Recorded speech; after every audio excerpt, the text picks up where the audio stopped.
Capítulo 11. Poco habían imaginado la señora Dashwood y sus hijas, cuando recién llegaron a Devonshire, que al poco tiempo de ser presentadas, tantos compromisos ocuparían su tiempo, o que la frecuencia de las invitaciones y lo continuo de las visitas les dejarían tan pocas horas para dedicarlas a ocupaciones serias. Sin embargo, fue lo que ocurrió. Cuando Marianne se recuperó, los planes de diversiones en casa y fuera de ella que Sir John había estado imaginando previamente comenzaron a hacerse realidad.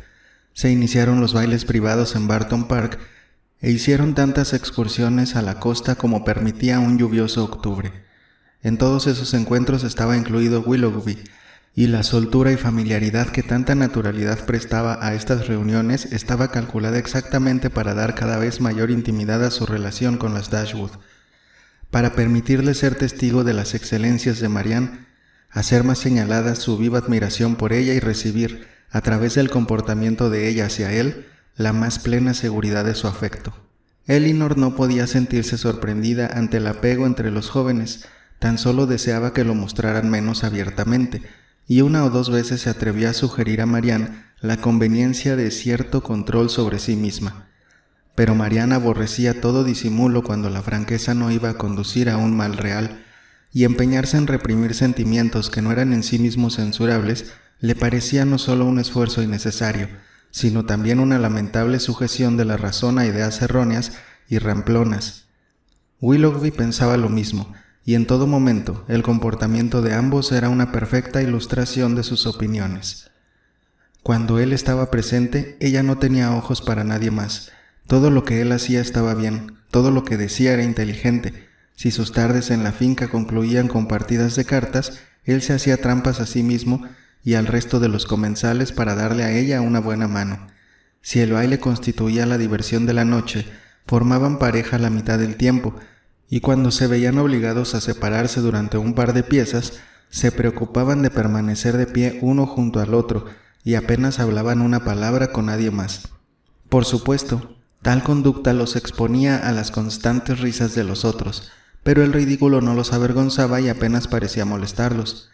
La señora Dashwood celebraba todos sus sentimientos con una ternura que la privaba de todo deseo de controlar el excesivo despliegue de ellos.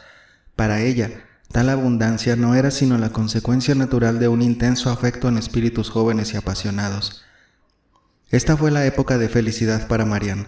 Su corazón estaba consagrado a Willoughby, y los encantos que su compañía le conferían a su hogar actual parecían debilitar más de lo que antes había creído posible el sentimental apego a Norland que había traído consigo desde Sussex. La felicidad de Elinor no llegaba a tanto. Su corazón no estaba tan en paz ni era tan completa su satisfacción por las diversiones en que tomaban parte. No la habían procurado compañía alguna capaz de compensar lo que había dejado atrás o de llevarla a recordar Norland con menos añoranza. Ni Lady Middleton ni la señora Jennings podían ofrecerle el tipo de conversación que le hacía falta, aunque la última era una conversadora infatigable y la cordialidad con que la había acogido desde un comienzo le aseguraba que gran parte de sus comentarios estuvieran dirigidos a ella.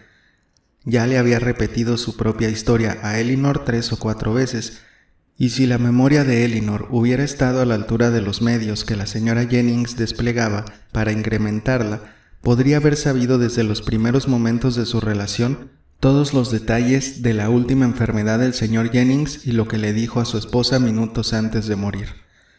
Lady Middleton era más agradable que su madre únicamente en que era más callada. Elinor necesitó observarla muy poco para darse cuenta de que su reserva era una simple placidez en todos sus modales que nada tenía que ver con el buen juicio. Con su esposo y su madre era igual que con ella y su hermana. En consecuencia, la intimidad no era algo deseado ni buscado. Nunca tenía algo que decir que no hubiera dicho ya el día antes. Su insulsez era inalterable, porque incluso su ánimo permanecía siempre igual. Y aunque no se oponía a las reuniones que organizaba su esposo, con la condición de que todo se desarrollara con distinción y sus 2 hijos mayores la acompañaran, esas ocasiones no parecían ofrecerle más placer que el que experimentaría quedándose en casa. Y era tan poco lo que su presencia agregaba al placer de los demás a través de alguna participación en las conversaciones, que a veces lo único que les recordaba que estaba entre ellos eran los afanes que desplegaba en torno a sus fastidiosos hijos. Tan solo en el coronel Brandon, entre todos sus nuevos conocidos, encontró Elinor una persona merecedora de algún grado de respeto por sus capacidades, cuya amistad interesara cultivar o que pudiera constituir una compañía placentera. Con Willoughby no podía contentarse. Tenía a él toda su admiración y afecto, incluso como hermana, pero era un enamorado. Sus atenciones pertenecían por completo a Marianne, e incluso un hombre mucho menos entretenido que él podría haber sido en general más grato. El coronel Brandon, para su desgracia, no había sido alentado de la misma forma a pensar solo en Marianne, y en sus conversaciones con Elinor encontró el mayor consuelo a la total indiferencia de su hermana. La compasión de Elinor por él se hizo cada día mayor, pues tenía motivos para sospechar que ya había conocido las miserias de un amor desengañado. Se originó esta sospecha en algunas palabras que accidentalmente salieron de su boca una tarde en Barton Park, cuando por propia elección estaban sentados juntos mientras los otros bailaban. Miraba él fijamente a Marianne y tras un silencio de algunos minutos dijo con una casi imperceptible sonrisa: «Su hermana, entiendo, no aprueba las segundas uniones».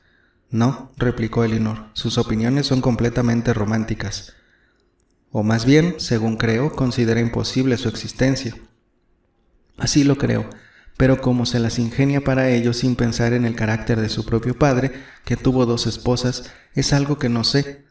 Unos pocos años más, sin embargo, sentará sus opiniones sobre la razonable base del sentido común y la observación, y puede que entonces se las pueda definir y defender mejor que hoy, cuando solo ella lo hace».